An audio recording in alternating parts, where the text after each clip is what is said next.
আসসালামু আলাইকুম প্রিয় দর্শক, গতকালকে আপনারা জানেন যে আওয়ামী লীগের সভানেত্রী এবং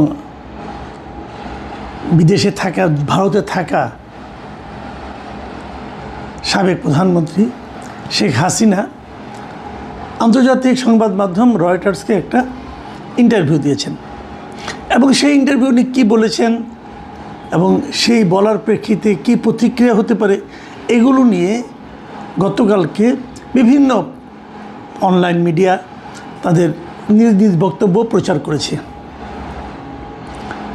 এবং একই সঙ্গে সরকারের দিক থেকে একটা তথ্য বিবরণী এসেছে এবং সরকার সেই তথ্য বিবরণীতে যে কথাটা বলেছে সেটা হলো, তারা বলেছে যে দেশের সমস্ত প্রিন্ট, ইলেকট্রনিক, অনলাইন সংবাদ মাধ্যম এবং সামাজিক যোগাযোগ মাধ্যম প্ল্যাটফর্মগুলোকে তারা শেখ হাসিনার বক্তব্য প্রচার না করার জন্য অনুরোধ করেছে এবং ওনাদের ভাষাটা এমন, ওনারা বলেছেন যে 2024-এর 5ই ডিসেম্বর আন্তর্জাতিক অপরাধ ট্রাইব্যুনাল আইসিটি ক্ষমতাচ্যুত ও পলাতক শেখ হাসিনার বক্তব্য প্রচারে নিষেধাজ্ঞা দিয়েছেন। বাংলাদেশের প্রচলিত আইনে আদালতে সাজাপ্রাপ্ত পলাতক অপরাধীর কোনো বক্তব্য, সাক্ষাৎকার, অডিও ভিডিও ভাষণ গণমাধ্যমে প্রচারের ব্যাপারে আইনগত নিষেধাজ্ঞা রয়েছে এবং এমত অবস্থায় দেশের আইন শৃঙ্খলা রক্ষার স্বার্থে এবং আদালতের নির্দেশনার প্রতি সম্মান জানিয়ে পলাতক শেখ হাসিনার কোনো প্রকার ভাষণ, বিবৃতি বা বক্তব্য সরাসরি কিংবা ধারণকৃত অবস্থায় কোনো গণমাধ্যমে, টেলিভিশন, বেতার, সংবাদপত্র, নিউজ পোর্টাল বা সামাজিক মাধ্যমে প্রচার বা প্রকাশ না করতে বিশেষভাবে অনুরোধ করা যাচ্ছে। এই যে কথাটা সরকার বলেছে, এটা কিন্তু যে কালকেই প্রথম বলল তা কিন্তু না। এরও আগে শেখ হাসিনা যখন ভারতীয় সংবাদ মাধ্যম এনডিটিভিকে একটা সাক্ষাৎকার দিয়েছিলেন, সেই সাক্ষাৎকারের উপর ভিত্তি করে এনডিটিভি নিউজ করেছিল এবং বিভিন্ন আন্তর্জাতিক মিডিয়া নিউজ করেছিল এবং সেই নিউজকে কেন্দ্র করে কিন্তু আমাদের দেশের বিভিন্ন সংবাদ মাধ্যমে সেখান থেকে কিছু কিছু জিনিস তারা ছেপেছিল।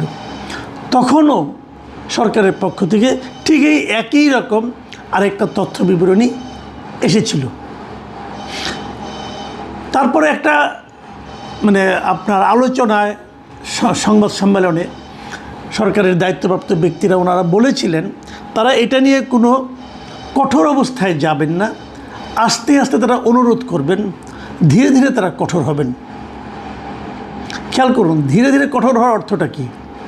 এক পর্যায়ে তারা সব কিছুকে থামিয়ে দেবেন।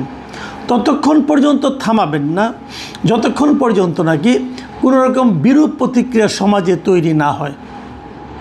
তাহলে ঠিক কখন বিরূপ প্রতিক্রিয়া তৈরি হবে সেটা সংবাদ মাধ্যমগুলো, পত্রিকাগুলো কীভাবে বুঝবে?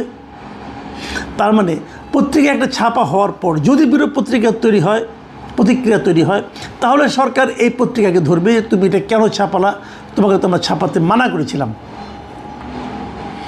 তার মানে মিডিয়াগুলো কিন্তু সবসময় একটা ঝুঁকির মধ্যে থাকছে।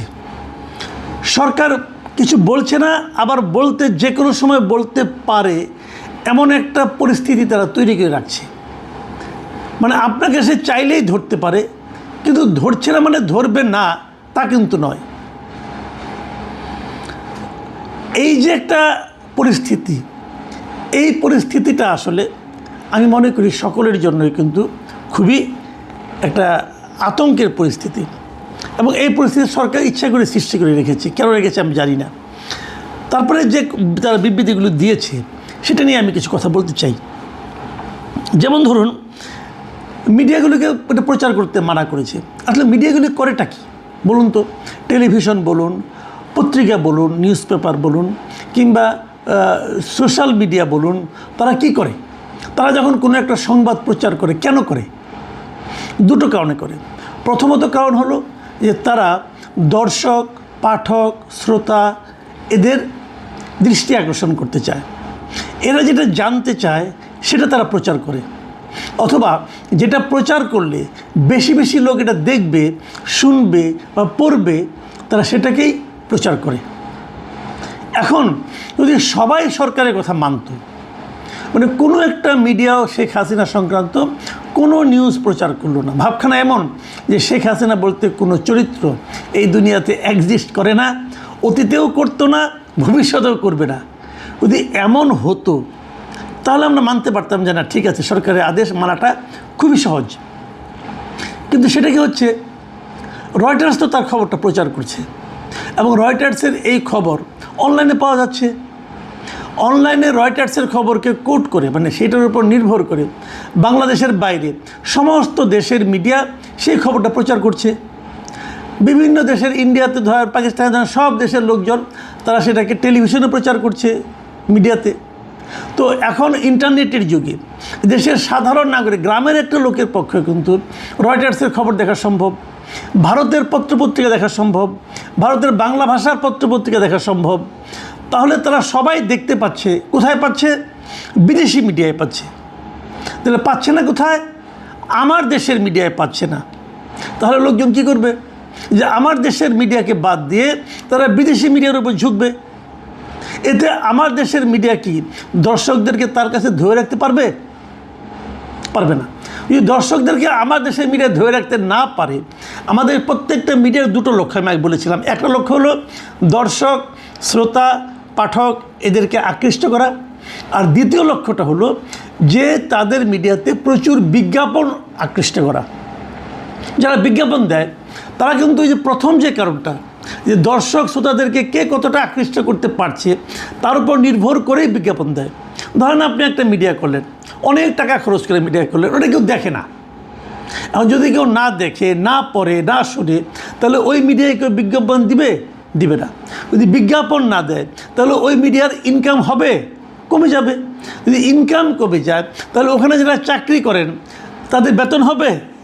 তারও যে বড় কথা, ওই মিডিয়ায় যিনি লগ্নি করেছেন, যিনি টাকা খাটিয়েছেন, তিনি কি তার টাকাটা ফেরত পাবেন? তাহলে কী হবে? ওই মিডিয়াটার মৃত্যু ঘটবে। তাহলে সরকারের তথ্য মন্ত্রণালয়, যা নাকি আমাদের এই সমস্ত মিডিয়াগুলোর অভিভাবক, তারা কি করতেছেন? তারা এমন একটা আইন করতেছেন, এমন একটা নিয়ম করতেছেন, এমন কিছু কাজ করার জন্য সব মিডিয়াকে অনুরোধ করতেছেন, নির্দেশ দিচ্ছেন, যেটা করলে এই প্রত্যেকটা মিডিয়ার অর্থনৈতিক ক্ষতি হবে এবং তাদের ব্যবসায়িক ক্ষতি হবে, এবং তারা যে কারণে মিডিয়াটা করেছে, মানে দর্শক, শ্রোতা, পাঠকদেরকে সমৃদ্ধ করার জন্য, সেই কাজটা অব্যাহত হবে। সব মানুষ চলে যাবে বিদেশি মিডিয়ার কাছে। ভারতের আনন্দবাজার পত্রিকা তারা খুঁটিয়ে খুঁটিয়ে পড়বে এবং তারা ওখান থেকে বানিয়ে বানিয়ে চিন্তা করবে। আমার দেশের পত্রিকা কেউ পড়বে না, আমার দেশের টেলিভিশন কেউ দেখবে না। তাহলে সরকার আলটিমেটলি আমার দেশের মিডিয়াগুলোর ক্ষতি করার চেষ্টা করছেন। তারা চাচ্ছেন যে আমার দেশের মিডিয়াগুলি সব বন্ধ হয়ে যাক। কারণ এরকম যদি এখন যদি শেখ হাসিনা প্রতিদিন একটা করে কথা বলতে থাকে, প্রতিদিন একটা করে মিডিয়াতে কথা বলতে থাকে, তাহলে প্রতিদিন কিন্তু লোকজন ওইগুলিতে চলে যাবে, বাইরেগুলিতে। এবং একবার বাইরেগুলিতে যাওয়ার অভ্যাস হয়ে গেলে তারা দেশীয় মিডিয়ার কাছে আসবেই না। তাহলে সরকারি ধরনের কাজ কেন করছে? আমি এখানে আরেকটা কথা প্রাসঙ্গিকভাবে বলে নিই, সেটা হলো এ ধরনের একটা আদেশ কিন্তু তারেক রহমান সাহেব যখন বিদেশে ছিলেন, মানে লন্ডনে ছিলেন, তখন ওনার ব্যাপারে দেওয়া হয়েছিল যে ওনার নিউজ প্রচার করা যাবে না, ওনার সংক্রান্ত কোনো কথা বলা যাবে না। সেই বিষয়টা কি তারেক রহমান অথবা বিএনপি এনজয় করেছিল? তো যে কাজটা আপনার জন্য যখন প্রযোজ্য ছিল তখন আপনি দুঃখিত হয়েছেন, সেই কাজটা আপনি অন্যদের জন্য প্রচার করছেন কেন? তারও চেয়ে বড় কথা, ওই সময় যারা বিএনপির কর্মী ছিল, সমর্থক ছিল, তারা যারা তারেক রহমানের সরাসরি কথা শুনতে না পেয়েছেন, তারা কি খুব খুশি ছিলেন সরকারের উপর? ছিলেন না। তাহলে এখনও যারা এই খবরগুলি জানতে চান, তারা কি সরকারের উপর খুশি হচ্ছেন? ভেবে দেখুন, হচ্ছেন না। কিন্তু এখন আপনি বলবেন যে ওই লোকগুলোর আমার দরকার নাই। তো ওই লোকের সংখ্যা যদি একজন হয়, যদি আপনি বলেন দরকার নাই, আমি বলবো তবুও আপনি এটা বলতে পারেন না। এটা কোনো ডেমোক্রেটিক রাষ্ট্রে এই ধরনের কথা বলা যায় না যে অমুককে আমার দরকার নাই। ডেমোক্রেটিক রাষ্ট্রে আপনাকে সবাইকে দরকার, আপনি কাউকে বাদ দিতে পারবেন না। তারপরেও ধরলাম যদি একজন হইতো, দুইজন হইতো, তাহলে বুঝতাম। একটা বিশাল সংখ্যক মানুষ তারা কিন্তু জানতে পারছে না। না জানতে পারলে কি হবে?